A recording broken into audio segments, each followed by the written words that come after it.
சம்பத் அவர்களே, காமராஜ் அவர்களே, எந்த ஒரு பணியினை இந்த இயக்கத்தை ஒப்படைத்தாலும் மனப்பூர்வமாக ஈடுபாட்டோடு செய்யக்கூடிய நண்பர்களில் மாநில இளைஞர்களுடைய துணை செயலாளர் என் அருமை நண்பர் இளையராஜா உள்ளிட்ட இந்த மாநிலத்தினுடைய இளைஞர்கள் செயலாளர் உள்ளிட்ட வருகையில் இருக்கக்கூடிய மாணவ செல்வமே, பெற்றோர்கள், இயக்கத்தினுடைய நிர்வாகிகள், உங்கள் அனைவருக்கும் என்னுடைய பரிமாணத்தை தெரிவித்துக் கொள்கிறேன்.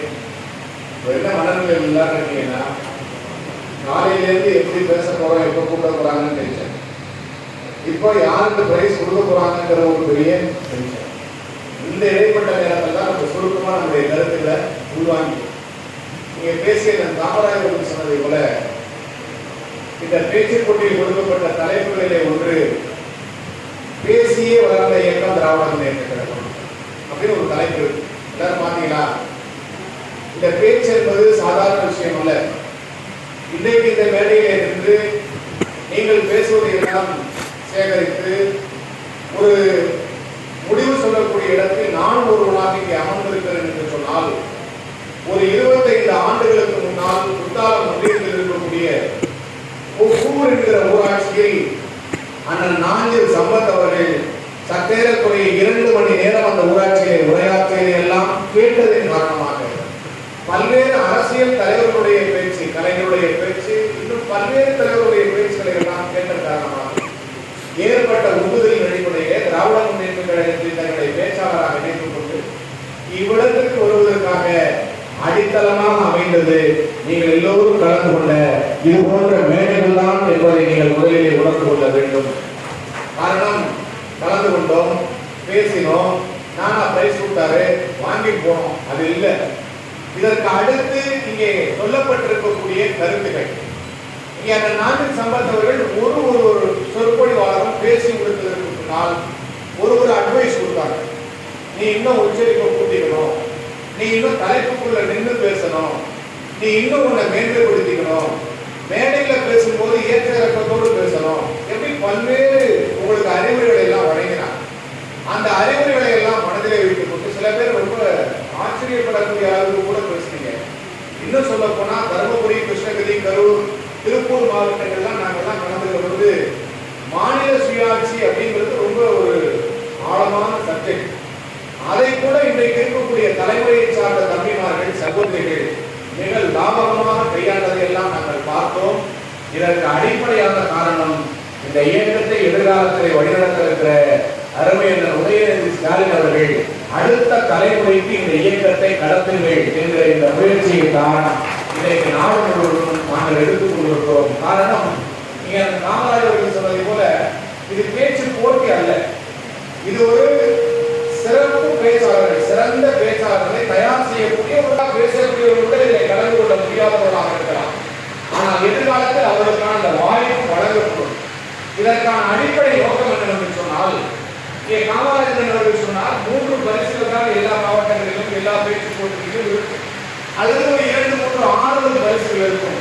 ஆனால் செயலாளர்கள், இளைஞர்களுடைய செயலாளர்கள் இந்த போட்டிகள் நாடு முழுவதும் நடத்துவதற்கு காரணமாக இருந்த நம்முடைய விளையாட்டுத்துறை அமைச்சர்கள் என்ன சொன்னார்கள் என்று சொன்னால், ஒரு மாவட்டத்துக்கு நீங்கள் செல்வீர்கள், அந்த மாவட்டத்திலே மிக சிறப்பாக பேசக்கூடியவர்கள் 10 நபர்கள் இருப்பார்கள்.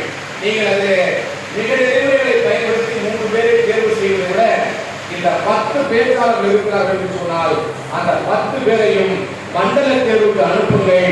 அவர்கள் அங்கேயே போட்டியில் விழட்டும். மண்டலத்திலே போட்டியிடுபவர்கள் மாநிலத்திற்கு வரட்டும். மாநிலத்திற்கு வரக்கூடியவர்கள் 1 அல்ல, 2 அல்ல, 3 அல்ல, 100 பேச்சாளர்களுக்கான வாய்ப்பை, சிறந்த சொற்பொழிவாளர்களுக்கான வாய்ப்பை இளைஞரணி தலையிடுகிறது என்கிற மகிழ்ச்சியான செய்தியை நான் இடத்திலே சொல்லிக் கொள்ள விரும்புகிறேன். இங்கே அமர்ந்திருக்கிற அண்ணன் நாஞ்சில் சம்பத் அவர்கள் தலை சிறந்த சொற்பொழிவாளர், நாடாளுமன்றவாதி. இன்னும் சொல்ல வேண்டுமானால் எந்த வேண்டாலும் எந்த நிலையில் வேண்டுமானாலும், இலக்கியத்திலே வேண்டுமா பேசுவார், சமயத்திலே வேண்டுமா பேசுவார், மேடைகளிலே வேண்டுமா பேசுவார்.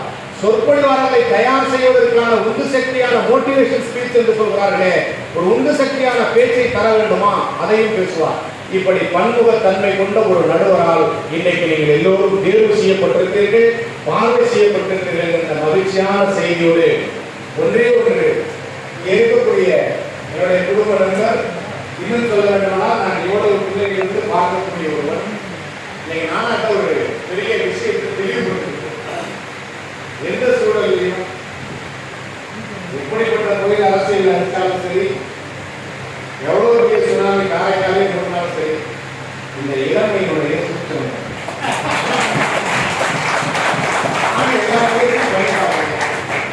எனக்கு அவருக்கு 20 வயசு வித்தியாசம். எழுந்து நிறுத்தி யார் எங்க கேட்டா யார் சொல்லுவாங்க. அதனுடைய சூழ்ச்சி போகும்போது சம்பந்தம் வந்து வெற்றி தான் போக முடியும். ஆக அவருடைய எளிமையான நடை, எதையும் மனதில் பெரிதாக ஏற்றுக்கொள்ளாத மனோபாவம், எதையும் மகிழ்ச்சியாக எடுத்துக்கொள்கிற பக்குவம், இவைதான் அந்த இளமைக்கு காரணம் என்பது எனக்கு. நாங்களாம் ஒரு விஷயத்தை ரொம்ப தீர்வு அடிக்கிறது, அதெல்லாம் இல்லை, பார்க்கலாம் பேசிக்கோங்க. நானும் பார்க்கிறேன், எந்த சூழலையும் அந்த சிரித்த முகத்தோடு. இன்னும் சொல்ல போனா நாங்கெல்லாம் தலைவர்களை பார்க்க வரிசையாக நிற்போம்.